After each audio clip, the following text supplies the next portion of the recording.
Good afternoon, ladies and gentlemen. Thank you for coming. What I want to do is to report. What we've agreed to is, so far, help stop the decline and to boost global demand.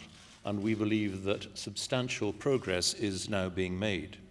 Financial markets are stabilizing and the global economy is improving, but we do remain cautious about the outlook for growth and jobs.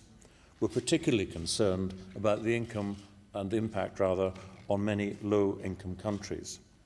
But we agreed that we would continue to implement our necessary support measures, including monetary and fiscal policies, consistent with price stability and long-term fiscal sustainability until recovery is secured. We need substantial progress, which will ensure a robust and comprehensive framework for global regulation and oversight.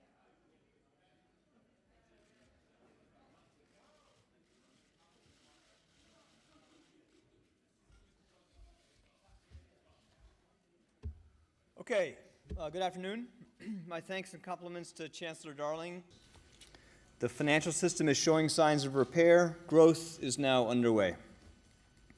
However, we still face significant challenges ahead. Unemployment is unacceptably high.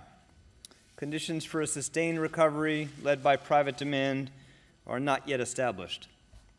The classic errors of economic policy during crises are that governments tend to act too late with insufficient force and then put on the brakes too early. We are not going to repeat those mistakes.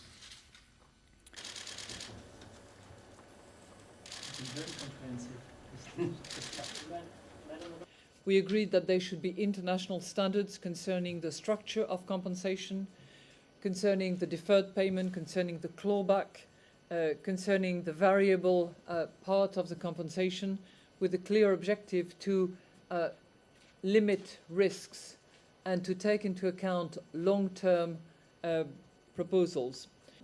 We, I believe, argued very hard and everybody is convinced that we have to support the financial markets and the economic development by all measures and all stimulus packages which are necessary just right now. But it makes sense to think, how can we provide, how can we avoid the next crisis, which might be caused by a policy of very cheap money, a huge amount of liquidity, and an overstretching of our state budgets, so that we have to think at the right time, and that means today, what is necessary when we have overwhelmed this crisis.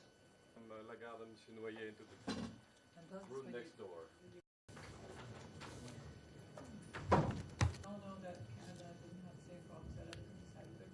I'm certainly not complacent, but I think people can take some encouragement by the fact that in a time of crisis, the G20 countries did pull together, worked on a plan, and are implementing the plan, and it's working. People who work at the bank, but that's subject to the standard. Good. Is as strong as it was at the climax. So what I think we can say today is that what has been done by central banks, by governments, on the monetary side for the first one, on the fiscal side for the latter, has avoided a possible catastrophe. It happens, but of course I'm prepared to answer.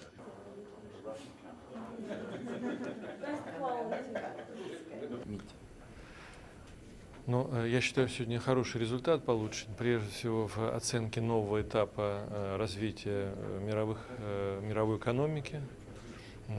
Этот результат связан с тем, что мы считаем, что экономика имеет первые ростки роста, но неопределенность сохраняется. Поэтому сегодня принято решение коллективные меры по поддержке экономики сохранять. И сейчас мы не будем их сворачивать. Мировой экономики и России.